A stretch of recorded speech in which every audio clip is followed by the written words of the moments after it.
I want to talk about what happens to the results of research, once you've finished it, but the use of evidence in the real world. I'm going to raise a couple of issues. I don't necessarily have solutions to some of them, but I think they're interesting areas to discuss. My first point would be that despite pressure by funders, governments, and others, not all studies that are completed in education should have impact in the real world. So not all of them should be taken account of by policymakers or by schools or by families. And there's a number of reasons for that. The most obvious one is many of them are not worth acting on. They're not secure enough, to go back to another video I did about adjusting the trustworthiness of results. We wouldn't be able to trust them enough for people to spend money on this as a policy or practice, or for teachers to adopt some new approach to teaching, or for schools to adopt a policy. We might end up harming young people, students, and so on. We might reduce the quality of education. And at the very best, what we might be doing is simply wasting people's time by adopting approaches that are no better, even if they're no worse, than what's already being done. Most education research probably shouldn't have impact, despite the pressure. It's just not good enough. But even if you've done a good study, the best you can, it's not going to be ideal, but the best you can do. Does it make sense that a single study should make a difference out there in the real world?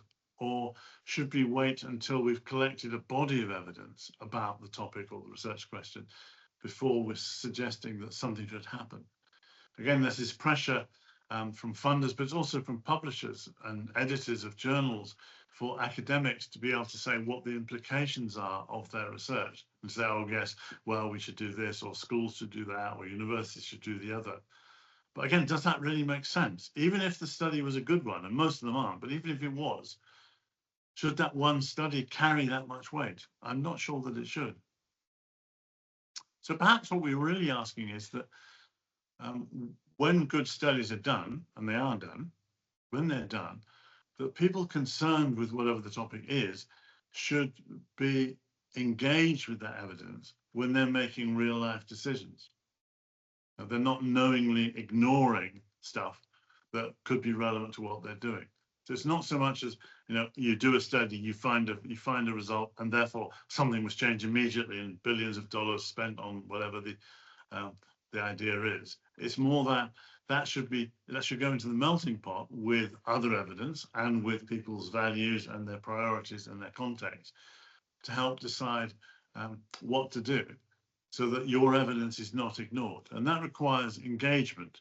And perhaps that's more important in the first instance than having impact, just making sure that people are aware of the research.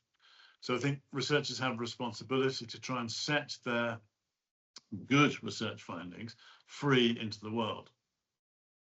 And you're not going to do that largely by publishing in academic journals or doing a PhD or a master's thesis and having it sit in the library. To be honest, nobody's going to read that. Most academic papers are never read by anybody or cited by anybody. They just sit there out there in the ether. So what can you do? I mean, obviously, you can use the media. Policymakers in particular are interested in the stories that appear in the news, whether it's TV news, printed press, and so on, because they want to look good. So they want to make sure that what they're doing is popular and so on. So appealing to them via the press is one way to get people to take notice of your evidence. Obviously, social media is another one. It's growing, and so on. You can get hundreds of thousands of hits on social media about your research and try and get people to notice it and to do something about it. You can make more proactive things like find a body or group of people who represent the people who could be using your research. It could be a teacher union, it could be a teachers conference, it could be a policy group, and go and talk to them. Right? Or accept the invitation if you're asked to go and talk. Sometimes it happens that you publish something and it appears in the press, or you appear on TV to present your findings, and then you get invited by these bodies. Oh, can you come and talk to us about that? That sounds interesting. But when you're first starting out, you're going to have to try and find these for yourself. there are a number of things. I mean, obviously, it's going to vary depending on different countries. In England, where I'm based, there's a select committee for education. So that's a group of parliamentarians who are there to look at what's going on in education. They have particular inquiries. They've had one recently on special educational needs and another one on white working class boys and their low achievement in schools and so on. These are just examples. And they invite submissions. So you can simply write in with evidence and say, this is what your evidence is and how you found it to those committees. You have to write it in a particular way, and I'll talk about that in a second, to try and get your evidence heard. And there are also things like Evidence Week. You can actually go to Parliament and stand with a little booth outside the committee rooms where parliamentarians meet. And you can have a display, you can have a little talk, you can hand out papers, and you can converse with them as they move between the offices of their job. What you're doing. However you do it, you're going to have to convert your academic, your research results into something which is easier to understand. Right? You cannot go to Evidence Week or whatever and simply present a Minister of Education with an academic paper or a report.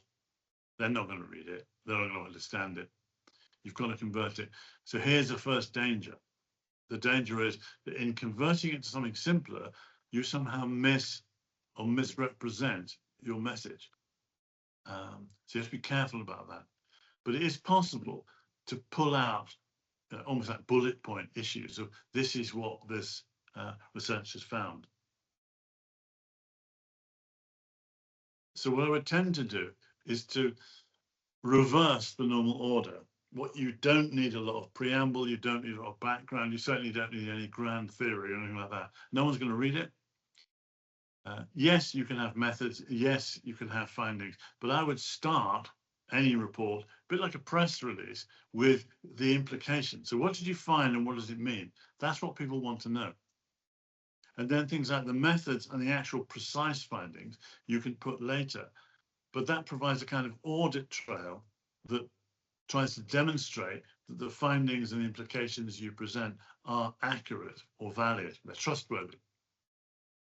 So you wouldn't have, the normal all of methods, findings, implications. You start with implications, maybe then the findings, then the methods.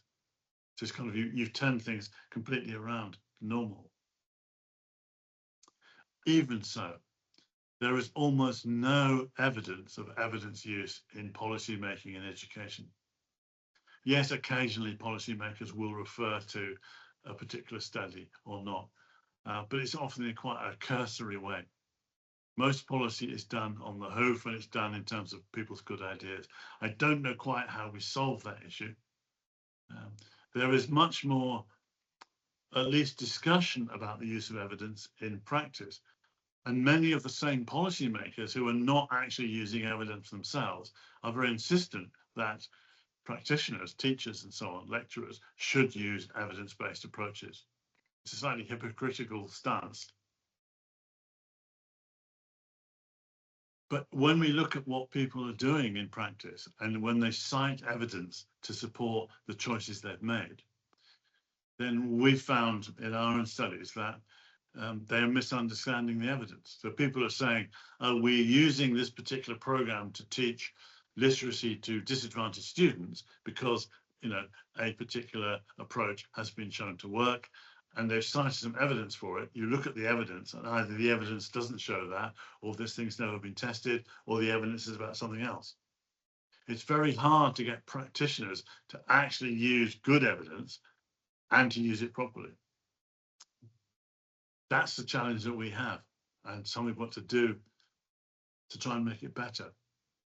I considered that there are at least two dimensions to this. One is, how much do we need to engage with potential users in order to get people to understand and be aware of and therefore possibly use our research? And how much do we have to modify or translate the research into something else in order to get them to do that? And quick conclusions would be, firstly, basically, raw research is not going to work. It doesn't matter how engaged you are in pushing it out there, people are not going to use it. Similarly, if you simply are inactive, however well you modify your research, if you simply put it on a website and leave it and make it available, it's not going to be used. I mean, not by nearly enough. So it needs to be translated, at least to some extent, and presented. And so even if you, for example, you engineered your research into a story, like I've suggested, with implications to start with, and then some facts to follow to back it up, and you made it as simple as possible, and you went to teacher workshops and you presented this to people, it's still not going to make any difference unless you follow up. You need to, supposing you wanted a school or a set of schools, maybe an academy trust, to use your research in a particular way, the chances are they won't. Even if they seem enthusiastic on the day of the workshop, you'd have to follow up and check. And we as researchers don't really have the time and resources to do that. Now, academic researchers, professional researchers are not funded to do this. So it's not clear quite who is going to get the evidence out there and to use. It can't be the practitioners because they don't have the skills all the time. And I think researchers might have the skills, but they certainly don't have the time and resources to try and get evidence into use. So the slightly depressing conclusion is that a lot of the best research evidence is lying mostly unused and is not making a difference or improving the lives of students in the way that it was intended to. And of course, this is made harder by the fact there's so much stuff that shouldn't be used. And that makes it hard for users to decide which is which.